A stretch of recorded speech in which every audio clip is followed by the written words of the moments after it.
विनोद गुप्ता जी, श्री जयपुर हरिवंश। से। गुरुदेव, राधा वल्लभ श्री हरिवंश। गुरुदेव भगवान, मन में बहुत से नकारात्मक अनुचित विचार आते हैं। लगता है कि ये गलत हैं, तो उनको हावी नहीं होने देता, वहीं दबा देता हूँ। मैं ये जानना चाहता हूँ कि क्या गंदे विचारों का दिमाग में आना भी हाँ, पाप का लक्षण ये है, जो हमारे पूर्व पाप जमा है ना। उनको अमल करना पाप है या दिमाग में? नहीं, अभी जैसे उपज रहे हैं ना, उन्हीं से उपज रहे हैं। जो दुर्वासनाएं हमारे द्वारा हुई हैं पीछे, उन्हीं से उपज रहे हैं। अगर हमारे सदाचरण होंगे तो सद्भावना उपजेगी। तो ऐसा नहीं कि हमारे सदाचरण नहीं हुए या दुरा आचरण नहीं हुए, दुर्व्यवहार नहीं हुआ, दोनों हुए हमसे, नहीं तो अभी तक भगवान मिल जाते। तो दोनों की वृत्तियां उठी थी। देखो, सदवृत्ति उठी तो आपने उसका पालन किया, यहां आ गए।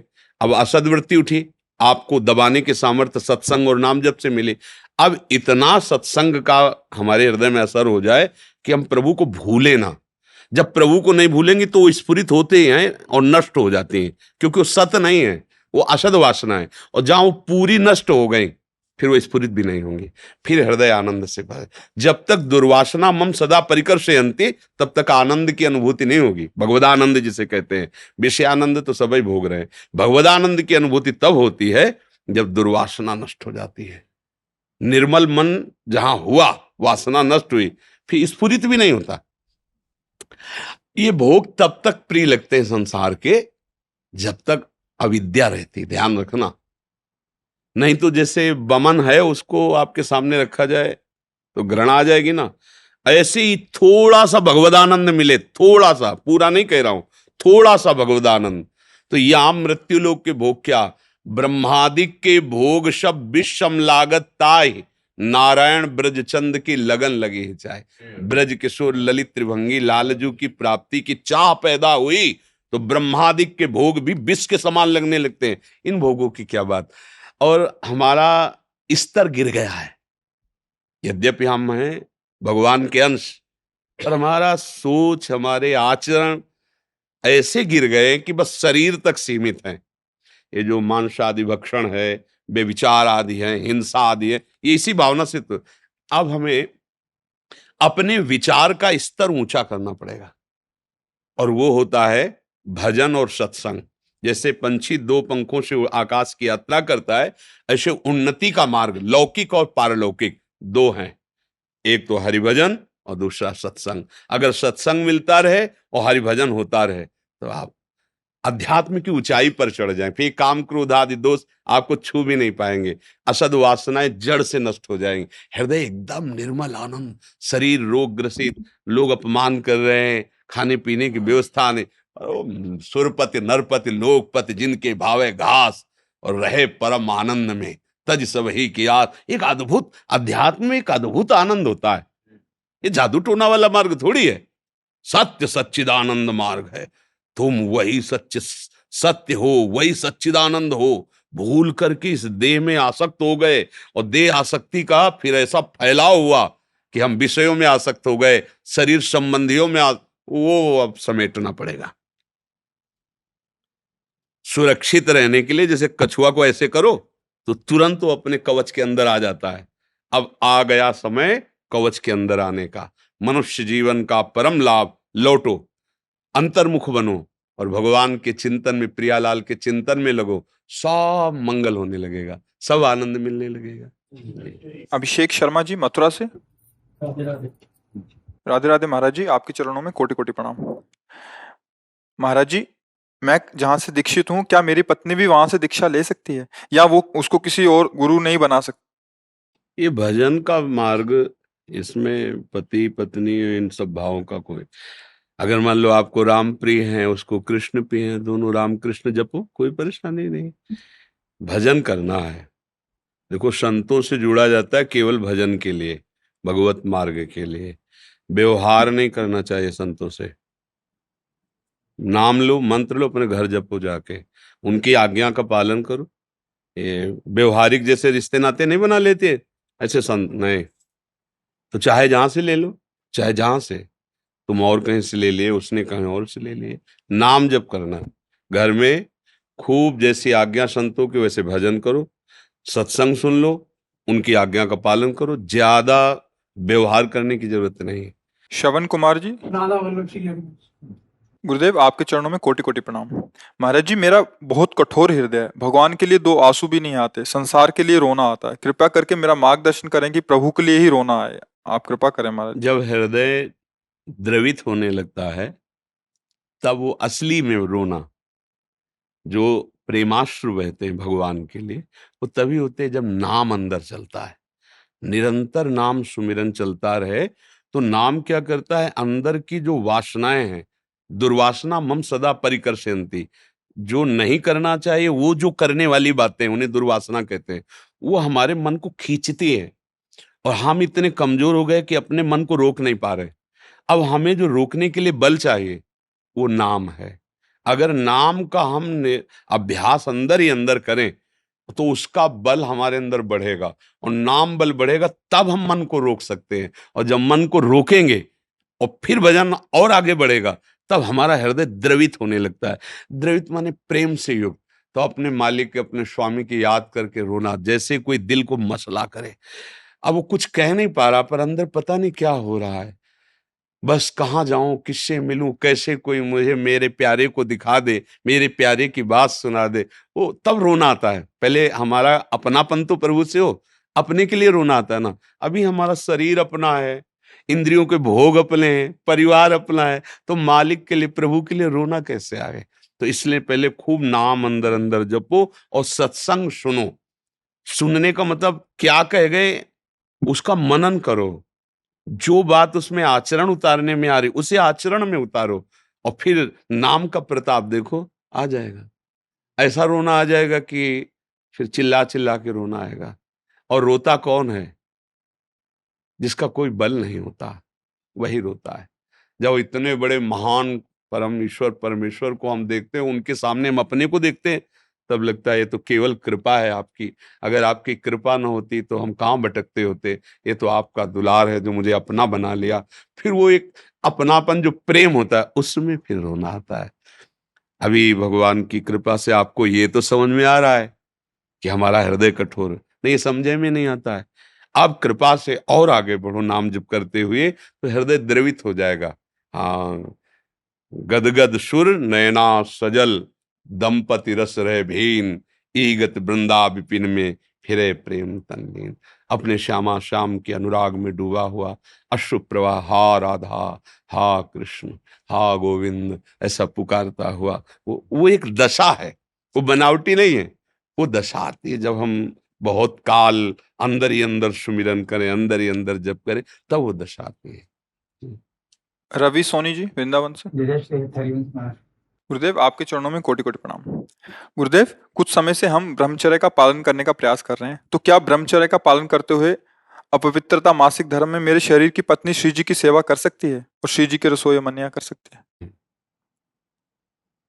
जब तक विरक्त और निज मंत्र नहीं तब तक नहीं, क्योंकि वो तो गृहस्थ में ही ना। तो गृहस्थ धर्म का पालन करो। मासिक धर्म में 3 दिन तक श्री जी की सेवा या रसोई सेवा निषेध, अपवित्र माना जाता है शरीर को। उसी पद्धति से चलो। पद्धति से चलोगे तो आगे बढ़ जाओगे, और फिर नहीं तो बुद्धि मलिन हो जाती है। तस्मात् शास्त्रम प्रमाणम ते कार्याकार्य व्यवस्थित हो। तो अब जैसे जो बच्चे बाल्यावस्था से ब्रह्मचर्य धारण किए हुए परमात्मा, अब उनके लिए संसार का मार्ग रुक गया है।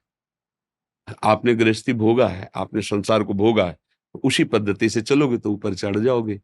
तो मासिक धर्म के समय माताओं बहनों को चाहिए कि 3 दिन कम से कम ठाकुर सेवा, रसोई सेवा ये सब ना करें। इसके बाद पवित्र होकर फिर अपनी दिनचर्या में करें। अमित शुक्ला जी, हरदोई से। महाराज जी आपके चरणों में कोटि कोटि नमन। महाराज जी, आपकी और आपकी लाडली जू की कृपा से राधा नाम का जप प्रारंभ कर दिया है, परंतु नौकरी और लोक व्यवहार में बहुत से विषयों पर मन को एकाग्र करना पड़ता है, तब राधा नाम छूट जाता है और अपराध सा बोध होता है। महाराज जी, मैं क्या करूं? जो लोक व्यवहार जो समय आप देते हो ना, उस समय को भी भगवान को समर्पित कर दो। जैसे मानो आप 10 बजे से 12 बजे तक किसी विशेष कार्य में अर्जे रहे, क्योंकि बिना एकाग्रता के सांसारिक कार्य भी नहीं होते ना। कुछ लेखनी के कार्य, कुछ बोलने के कार्य हैं, कोई निर्माण कार्य है, या किसी बचाव पक्ष, किसी भी उसमें एकाग्रता की आवश्यकता होती है। और उस समय नाम जप होना इतना अभ्यास पुष्ट नहीं है तो हो सकता है ना हो। लेकिन जो आपने 10 बजे से 12 बजे तक कार्य किया वो हमारे प्रभु का किया ना, तो उसको 10 बजे से 12 जब आपको याद आया राधा राधा, हे प्रिया जो 10 से 12 के बीच में जो आपका विस्मरण हुआ और जो भी कार्य हुआ वो आपके चरणों में समर्पित है। इसे समर्पण भक्ति कहते हैं। ये केवल भावुकतावश नहीं कह रहे, भगवान का आदेश है। ये तो सर्वाणि कर्माणि मयि सन्न्यस्य मत्पराः। सर्वाणि कर्माणि, केवल भजनानि कर्माणि नहीं कहा, केवल शुभानि कर्माणि नहीं कहा, ये तो सर्वाणि कर्माणि यत करोषि यज्जु होषि, यत मन जो भी तुम्हें सेवा मिली है, जो कर्तव्य कर्म मिला है, जो डिपार्टमेंट मिला है, किसान हो, जो भी उस सेवा में एकाग्रता करने पर अभ्यास की कमजोरी के कारण हो सकता है विस्मरण हो जाए, पर हम प्रभु की प्रसन्नता के लिए वो कर्म अर्पित कर दे तो वही भजन हो जाता है। इसे भागवत धर्म कहते हैं।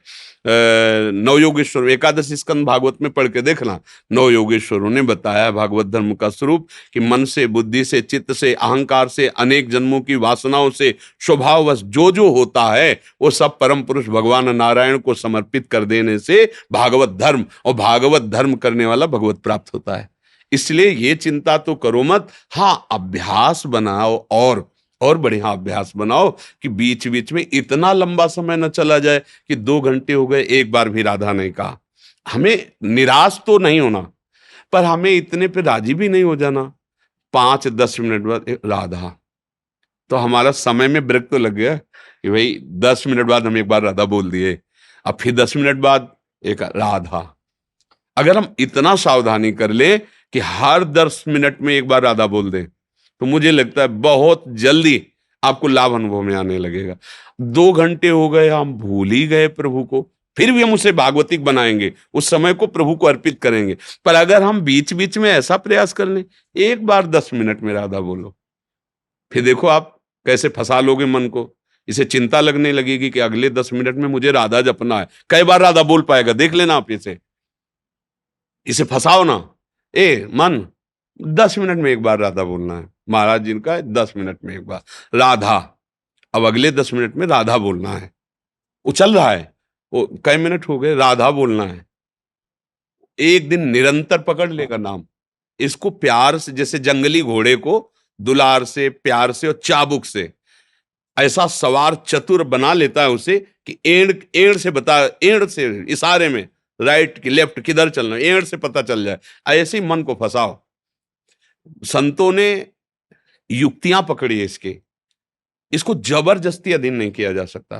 नहीं, इतना कोई बलवान, सुमेर को उखाड़ना सरल है, पहाड़ को, मन को रोकना बहुत कठिन। इसको प्यार, दुलार और शासन तीनों चीजें चाहिए। मन देखो सब लोग भोग ही रहे हैं यार, तुम भी उसी जगह लेने जाना नहीं ठीक।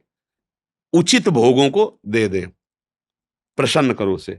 अनुचित भोगों के लिए उसे प्रणाम करके समझाओ। जब आज तक तुम जो कहते रहे हम कर, अब थोड़ा समझो यार, फिर वही गंदी बातें हमारे को ला रहे हो। नहीं यार, अब समझ, तुम ठीक कहोगे, तुम तुम्हारी बात मान लेंगे। अब राधा राधा करो, बीच बीच में उसे फंसाओ, 10-10 मिनट में फंसाओ। जिस दिन ये दोस्त बन गया तो इतना बलवान है ये, निहाल कर देगा।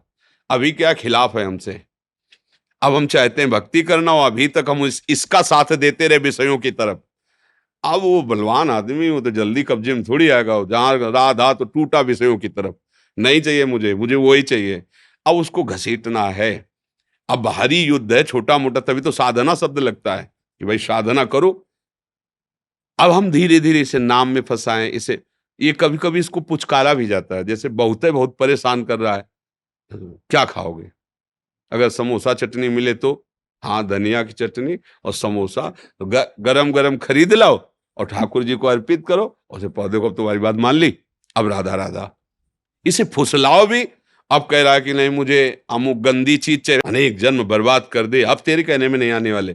कभी डांट मार दी, कभी दुलार कर दिया, धर्मयुक्त सलाह में दुलार कर दिया, अधर्मयुक्त क्रिया की तरफ डांट मार दी। और इसे प्यार, ये सवार है, इसके बिना चल नहीं सकते, परमार्थ में इसके बिना नहीं चल सकते, इसको लेके चलना है। और ये बहुत जंगली है, ठान ले तो ये गिरा के मानेगा। ऐसा है, बड़े बड़ों को गिरा दिया है, ये बहुत बड़ा बलवान शत्रु है। और जब अपने हाथ में आ जाए तो सच्ची कहते हैं, इससे बड़ा कोई मित्र नहीं, रुला देता है। आनंद में डुबा देता है। इसे फंसाना है यार, बस फंसाना है। इसके फंसाने की कहते हैं ना युक्ति से मुक्ति, इसकी युक्तियां आ जाए समझ में। जब ये गलत मार्ग में जा रहा हो तो तुम दस्तखत मत करना, कुछ नहीं उखाड़ पाएगा। और जब सही मार्ग में जा रहा हो तो इसका विरोध मत करना, इसका सहयोग कर देना। और इसको सत्संग सुनाओ, इसको समझाओ। किसी भी विषय का सेवन करते हुए बिल्कुल विवेक सावधान रखो। रसगुल्ला रखा, ये देखो कितने मिनट मीठा लगेगा, देखो जरा, देखो क्या इसमें सुख है। अच्छा 20 रसगुल्ला पाओ, कहेगा नहीं नहीं, तुम कह तो रहे थे कि रसगुल्ला चाहिए, देखो ना और पाओ, 5 और स्टार डालो। वो कहेगा नहीं, तो अब इस नहीं वाले अनुभव को उसको दिखाओ। देख रहे हो ना, अब दोबारा जल्दी हमसे हाँ मत करना, नहीं अब की 30 बढ़ा देंगे, चाहे उल्टी भले हो जाए। लेखा मतलब कभी कभी इसको शिक्षा भी देनी होती है। एक साल तो भगवान के मन में आई भिक्षावृत्ति देती कि यार कभी मेवा पड़ी खीर खाने को मिले, मांगा तो रोटी मिल जाती थी टुकड़े। तो एक गृहस्थ के यहाँ देखा 8-10 भैंस गाय बंधी थी। बोले हमारी एक प्रार्थना है, बोले बोले 10 आदमियों के लिए आप खीर बना सकते हो? तो उनका हाँ महाराज। तो बोले कितना समय लगेगा? बोले 2-3 घंटे में अभी तैयार करते हैं हम। बोले हम आ जाएंगे। तो बोले 10 आदमियों को लेके आ जाएंगे। बोले वो तुम्हारी बात, तुम 10 आदमियों के लिए खीर बनाओ। बना दी, अच्छी गृहस्थ आदमी श्रद्धालु था, मेवा वेवा डाल कमरे में। बोले आप सब लोग बाहर चले जाओ। तो बोले और 9 आदमी कहाँ हैं? बोले यही। और भगोने में खीर थी 10 आदमियों की। शुरू किया तो जितना पेट था उतना तो भर गया। और कहने लगा बस। बोले नहीं, खीर खीर खीर, भजन नहीं करने दे रहे, खीर अब खाओ। अब खा, उल्टी हो गई, एक सीमा है, रोमांच हो गया जिंदगी में, खीर नाम से मन कांप गया, नहीं खाला। ये कभी कभी जैसे ऐसे हट करेला तो ऐसा भी कभी कभी, अच्छा तुम्हें समोसा चाहिए, 20 समोसा, एक रोटी नहीं देंगे, समोसा ही खा, तू खा, देखे कितना। वो कहेगा नहीं, तो फिर कहो ये अनुभव नोट कर, ये नोट कर कि इसमें सुख नहीं है। अगर इसमें सुख होता तो नहीं क्यों बोल रहा है? विवेक अगर साथ रखोगे तो हर जगह ऑपरेशन कर पाओगे। इसका ऑपरेशन कर लिया तो निकल जाओगे। कोई भी भोग हो अंत में तुम्हें घृणा पैदा करता है, देख लो। बहुतायत बंद करो यार, हर हर विषय में वो अनुभव पकड़ो उसको, और उसी को उसी की डायरी में लिखाओ, ए देख अमुक समय में इतना भोग भोगने के बाद तूने कहा था नहीं, अब क्यों? अगर सुख होता तो उस समय तू प्रसन्न क्यों नहीं हुआ था? तू जला क्यों? तू परेशान? यही बातें उसके सामने रखोगे तब वो रुकने लगेगा। जब सामने, और फिर शासन में एक दिन सच्ची ऐसा आता है कि पूरे विश्व में कोई भी भोग ऐसा नहीं कि उसके मन को खींच पावे। नहीं तो भगवदानंद मिले ही ना, भगवत प्राप्ति हो ही ना। निर्विषय हृदय में भगवान का प्रादुर्भाव होता है, वो भगवान की कृपा से हो जाता है। महर्षि जी, कुछ भक्तों ने आपके श्रीमुख से नाम चाहा था। हम तो वृंदावनवासी, राधा उपासी, राधा वल्लभ सी हरिवंश, राधा राधा राधा। आपको जो गुरु प्रदत्त नाम मिले, खूब नाम जप करो, नाम ही सर्वानंदमय है। और डरो मत, झुको मत, निराश मत हो। भगवान के बच्चे हैं, कोई साधारण नहीं हम सब। सच्चिदानंद भगवान के अंश, अगर चूक हो गई तो अगला जन्म मिलेगा। हम हर प्रयास करके अगले जन्म में भी थामे। एक तो हमें चांस ही नहीं देना, पर हमें घबराना नहीं है। अब कोटि जन्म लग रगर हमारी, बरऊं शंभुनता राहु कुमार। आप तो भगवत प्राप्ति करके ही रहेंगे, कुछ दुर्लभ नहीं है। ठान लो, जब पक्का इरादा कर लोगे ना, कुछ दुर्लभ नहीं। अभी इरादे में थोड़ी कमजोरी है, इसीलिए है। किया इरादा पक्का। जब घर से निकले थे ना, पहले ही दिन सुबह सुबह मन ने हमारे हालत खराब कर दी। पहले तो वैराग्य एकदम, ये पूर्व का जन्म का कोई था वैराग्य, जो ही गांव के बाहर निकले सो ही घबराहट पैदा हो गई। रहेंगे कहाँ? यहाँ तो अम्मा भोजन दे देती, वहां भोजन कौन देगा? किसके साथ रहेंगे? कहाँ रहेंगे? कैसे मतलब? एकदम घबराहट। अरे मुझे तो मार दिया, अभी पहले ही कदम निकला है और इसने तो मार दिया। तुरंत अंदर से भगवत कृपा से आया, भगवान रखेंगे सारे विश्व का भरण पोषण, वो जहां रखेंगे जैसे रखेंगे भगवान ने आजीवन वो निर्वाह। भरोसा, इसकी सलाह में मत रहना, मन की सलाह। ये बहुत बेईमान आदमी है, जब तक भगवत प्राप्त नहीं हो जाता यही आपको सलाह दे के गिरा देगा। नहीं तो ये थोड़ा सपोर्ट कर दे तो निकलने में देर नहीं लगेगी। और आप सब बड़े भाग्यशाली हैं। नहीं, आज के कलयुग में कोई संत संग करना चाहे, भजन करना चाहे, फुर्सत नहीं है, लोग गालियां देते हैं। आज देखो कैसा वातावरण है। बुद्धि इतनी भ्रष्ट है, ना माता पिता को मानते हैं, ना पूज्य जनों को मानते, फिर साधु महात्मा गुरुजन और शास्त्र, ये तो और आगे की बात है। ये तो बड़ी कृपा है कि अभी आपकी बुद्धि काम कर रही है, जो संत समागम प्रिय लग रहा है, जो शास्त्रीय बातें आपको सुनना अच्छा लग रहा है, आप राधा राधा जपना चाहते हो, ये बड़ी कृपा है, बड़ी कृपा है।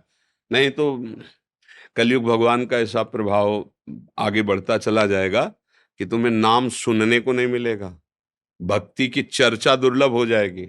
धीरे धीरे शास्त्रों का गूढ़ रहस्य गुप्त होता जाता है। आप देखिए, शास्त्रों का गूढ़ रहस्य गुप्त होता जाता है, बाहरी बातें आती चली जाती हैं और वो शास्त्रीय बातों को संसारिकता में उतारते चले जा रहे हैं। वो जो अब नई पीढ़ी है, इस संसारिकता को देख के क्या उस गूढ़ महामहिम प्रभु की तरफ वो सोच पाएगा, बिगड़ता चला जा रहा है। ये कलयुग का प्रभाव है, जहां से हमारा बनना है वहीं हमारा सब बिगड़ रहा है।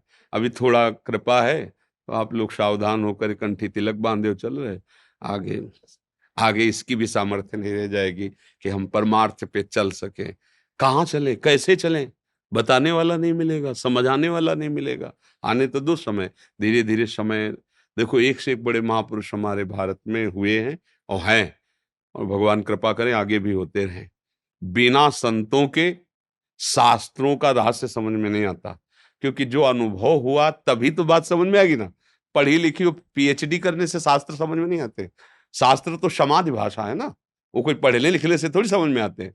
वो तो उसका जो साक्षात्कार हुआ, जो लिखा हुआ है, उसी का साक्षात्कार हो। अब वो जो बोलेंगे तो भूत जैसा लग जाएगा तुम्हारे दिमाग में, तुम्हारा परिवर्तन करके रहेगा वो, क्योंकि केवल भाषण नहीं है, वो हृदय का विषय है। केवल भाषण से परिवर्तन नहीं होता, हृदय के विषय। खूब नाम जप करो और इस जन्म में भगवत प्राप्ति करना, ऐसा इरादा पक्का करो। कुछ काम नहीं है मुश्किल, जब क्या इरादा पक्का। आप तो भगवान को दे जा, भगवान हमारे पिता है, हमारे स्वामी है, हमारे हृदयेश्वर है, हम उनके अंश है यार, उनसे कैसे नहीं मिल सकते। अपने बाप से मिलने के लिए कोई लायकात की जरूरत है क्या? पर हम स्वीकार तो करें कि वो हमारे हैं, वो मिलने के लिए तैयार है। राधा वल्लभ। अच्छा, फिरोजाबाद में न्यायाधीश है हमारे जी। धन्यवाद, धन्यवाद, धन्यवाद। जो न्याय का विषय उसे समझते रहना, बढ़ जाइए, बढ़ जाइए। अपने अपने जीवन का न्याय आपके ही हाथ में है, दूसरे जीवनों का तो है ही जो सामने आते हैं। ये आपकी सेवा है और इसका फल होना चाहिए कि हमारा न्याय हो जाए।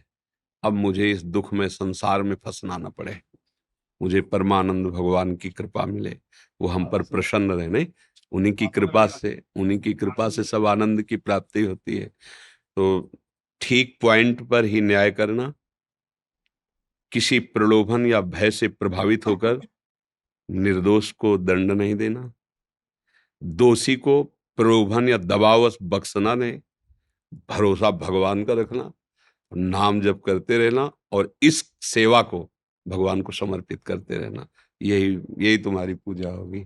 क्योंकि त्रुटि भी हो सकती है, अगर सावधान नहीं रहे ना, तो उस त्रुटि में फिर हमारी मानसिकता बिगड़ जाएगी, हमारे आनंद का नाश हो जाएगा। तो जो पद मिला है भारत की सेवा का, वो भारत या विश्व भगवान का ही है। हम उसको सेवा बना लें, उसको पूजा बना लें। कभी किसी से भयभीत मत होना। ये तभी हो सकता है जब आप भगवान का आश्रय लेकर ना, नहीं, एक ही बार मृत्यु आती है। किसी के दबाव में हम कभी निर्दोष को दंड नहीं देंगे और दोषी को बख्शेंगे नहीं, ना प्रलोभन और ना दबाव। तो यही तुम्हारी हो जाएगी पूजा। और जब तुम ऐसा भाव करोगे तो तुम्हारे हृदय में श्री कृष्ण सारथी बन के बैठ जाएंगे, और जिसके सारथी भगवान बैठ गए ना, फिर चाहे सामने कोई भी खड़ा हो। अच्छा, जब भगवान सारथी बैठ जाते हैं तो महाबली गरजते रहते हैं उनके झंडा में, जानते हो कौन बैठे? महाबली हनुमान। गर्जना मात्र से सामने वालों का नाश कर रहे थे। तो वो हमारे लिए शिक्षा है। यदि हम भगवत आश्रित चलेंगे, भगवत पूजा भावना करेंगे, तो भगवान हमारे सारथी हो जाएं, वो हमारे जीवन रथ को मंगल में मार्ग में ले जाएंगे। आओ जी महाराज, विराज। विराजो महाराज, विराज। धन्यवाद। आज विराज, बड़ी कृपा की, आप दर्शन दिए, आखिर बड़ी कृपा की। ये पहले महाराज को ओढ़ा के आओ। ये हमारी लाडली जो कि प्रसादी वस्त्र है, हाँ, श्री जी की, ठाकुर जी की प्रसादी। जय हो मेरे प्रभु, आपकी जय। हमें बड़ा सुख मिलता है, जैसे आप लोगों के दर्शन करते ना, बहुत अच्छा लगता है, क्योंकि गुरुवाणी और भगवत स्वरूप, गुरु स्वरूप, साहब स्वरूप ग्रंथ की जो भावना देखे ना, वो मतलब हृदय हमारा उसमें बलिहार हो जाता है। चंवर डुल रहा है, उनके सामने वंदना हो रही, मतलब हम इस पर न्यौछावर हैं, जिसे ना, और जिसे साधना, उपासना, भक्ति, तपस्या सब होती है, पर गुरु के प्रति प्रेम, गुरु वाणी के प्रति ऐसा प्रेम, ये जो देखने को मिलता है ना, हाँ, कि गुरु ग्रंथ साहब के आगे हम नृत्य कर रहे हैं, सर झुका रहे, सब का सब गुरु ग्रंथ साहब के लिए है। तो गुरु और गुरु वाणी, ये दो ऐसी अमोघ चीज हैं जो कितना भी कोई पतित हो उसका महामंगल। वैसे भी शास्त्रों में मोक्ष मूलम गुरु कृपा से ही, तो गुरु वाणी और गुरु कृपा, ये दो बात हमको बहुत पकड़ में आई। अच्छा, गुरुवाणी में सब महापुरुषों की वाणी, सब संतों की वाणी, तो हम जैसे आप लोगों को दर्शन करते, तो हमें एक सुख मिलता है कि गुरु वाणी का आदर और गुरु का आदर। जैसे आपस में मिलते हैं तो भगवान नाम उच्चारण करते ना, जब आप मिलते हैं आपस में तो आप कहते हैं वाहे गुरु का खालसा, वाहे गुरु जी की फतेह, वाहे गुरु परमेश्वर ही है, वही परब्रह्म परमात्मा, पर उसको गुरु स्वरूप में स्वीकार करो, उसको गुरु वाणी के रूप में स्वीकार किया गया। बस जो इन दो बातों पर ध्यान दे दे, गुरु वाणी पर और गुरु पर, वो फतेह, हाँ, वो माया पर फतेह प्राप्त, वो काम क्रोध लोभ मोह मद मत्सर इन सबको जीत लेता है। इसमें ये जो बौद्धिक भेद है ना, ये सब मायाकृत है। हम सब चराचर जगत उसी मालिक के हैं, एक ही है वो एक ही है, वो सत्य है। उसी सत्य के हम सब सत्य अंश हैं, आंतरिक। अपने स्वरूप को ना पहचानने के कारण मैं तू, मेरा तेरा, और ये भेद जो हो गया, इसी का नाम माया है। और इसी भेद को जो मिटा दे, राग द्वेष को मिटा दे, वही गुरु स्वरूप है, वही आत्म स्वरूप है, वही फतेह को प्राप्त हो गया, वही मंगलमय हो गया है। बहुत अच्छा, बहुत अच्छा। नहीं, हमको भी बहुत अच्छा लगा, आप दर्शन दिए आके बहुत कृपा की, बहुत राधे श्याम राधे सोनिया। जय वाहेगुरु जी का खालसा, वाहेगुरु जी की फतेह। जय श्री राम।